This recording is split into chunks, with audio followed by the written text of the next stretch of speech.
Hello नमस्कार welcome to बन मस्का। मैं कहानियों का सौदागर और आज फिर एक नया सौदा लाया हूँ कहानी के तौर पर। सौदा है तो लेन देन तो होगा ही। मैं आपको दूंगा एक कहानी और बदले में लूंगा आपसे आपका वक्त। कहानी के चलते चलते आपको एहसास तो हो ही जाएगा कि सौदा फायदे का रहा।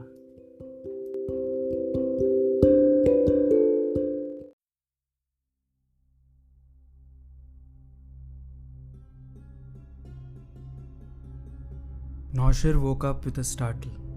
It was the same dream. His dream would always begin with the red moon and end with a flame so luminous he could actually feel its warmth. The steaming water in the lake surrounded by a white, thick blanket of snow. A beautiful princess-like figure coming out of it, dripping wet, the vapor covering her frame, only her eyes visible through the steam mask, eyes that he had known. As he saw the beautiful princess-like figure coming out, he actually witnessed Christine coming out of the pool of water and the full moon shone behind her. He couldn't tell from dream to reality. Christine walked up to him and asked for her towel. Noshir was apparently sleeping on it. Confused, Noshir handed over the towel to her. Had a bad dream? Wiping herself, Christine asked. Yes, Noshir replied. You just passed off. One moment you were telling about Grana's sudden demise on Navroz Day and next moment you just stonked off. Are you good? Christine asked. Yes, I am. His hands trembling, lips twitching, Noshir replied. I just need to... Never mind. Christine bends down to hold him by his shoulders. Take a breath. Relax. It's probably this place. Yes, I think it's the place.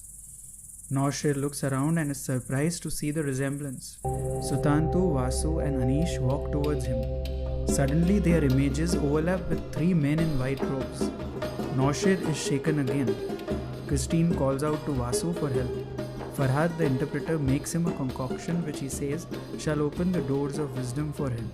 They all sip it with certain amount of caution. Noshir takes a huge sip and gulps down the whole thing as if he is familiar with the drink.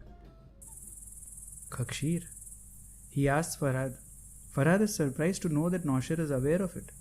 Noshir suddenly stands up and walks towards the water body and looking at the moon's reflection says, Red moon. Everyone gathers around him wondering if something is wrong with him. Farhad says he's right. Red moon today. Very rare. You lucky you see. Now you can't see for many years. Suddenly Noshir starts murmuring. I have seen it before. I have seen this pond before. I have been here before. We all have been here before. Pointing at each one of them. You Anish, you Vasu, Sutantu, Christine, me. We all were here. Looking towards Farhad. What were you doing here? I can't place you. Christine is worried and looks towards Vasu. Sutantu and Anish hold him and make him sit in one of the tents. The three Magi, you Anish, Vasu and Sutantu, you are the three Magi. You have a task on hand. He shall be born. You need to find him. You need to find the baby. Blabbering, he falls asleep in the tent.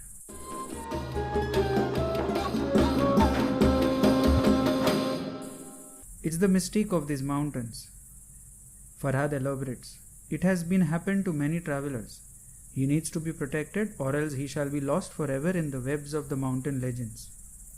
Worriedly Vasu interrupts. First thing in the morning we leave from here. Sutantu adds, I wish we hadn't come here at all. Anish is busy writing something. Christine looks at the moon. The moonlight reflects in the pond. The water so still it gives the illusion of two skies and two moons.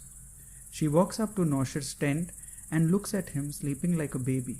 She is concerned but at the same time charmed by his enigmatic mysticism. She opens his jhola to find Abha's black and white picture. She is beautiful.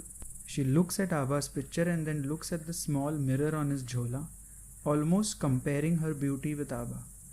Sutantu is watching this from outside the curtain. Is he fine? he suddenly asks. Fumbling, Christine replies, He is. Who is that?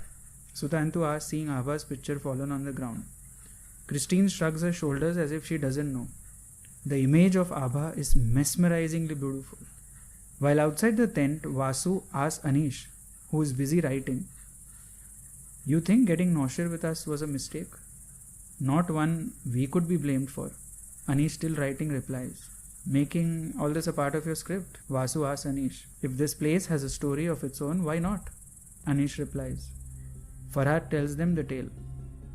It is believed that around 2000 years ago, the three Magi left in search of a newborn child, guided by a star. The star took them to Bethlehem. As the night gets colder, so does the mysticism of Farhad's tales and the place gets deeper. He lights up a fire and sings songs which he says keep the unwanted mountain spirits at bay. Early next morning, King Suleiman struck the ground here. Pointing at a crevice in the ground, Christine excitedly shares the tale with Noshir, who has just woken up from his deep trance-like sleep. Interrupting her, Noshir continues. With his shaft and steaming water poured out from the earth, Queen of Sheba was able to have bath. The words were as if just flowing from Noshir. But you were asleep when Farhad was telling us this, Christine asked. Or were you awake and listening? Maybe, maybe not.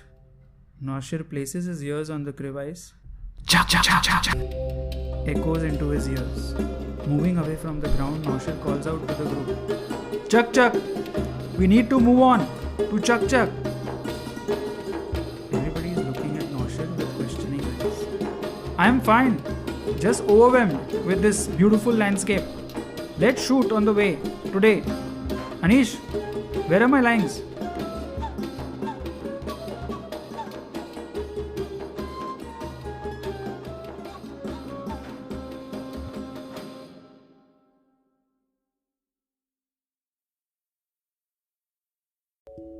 Bun Maska. Untold Parsi stories of love, heartbreak, pain, grief, happiness, laughter, tears and triumph. This is the non-confirming Parsi and you are listening to Bun Maska. Kisse Kahaaniyan bas. Stories of a Parsi by a Parsi for the world to listen.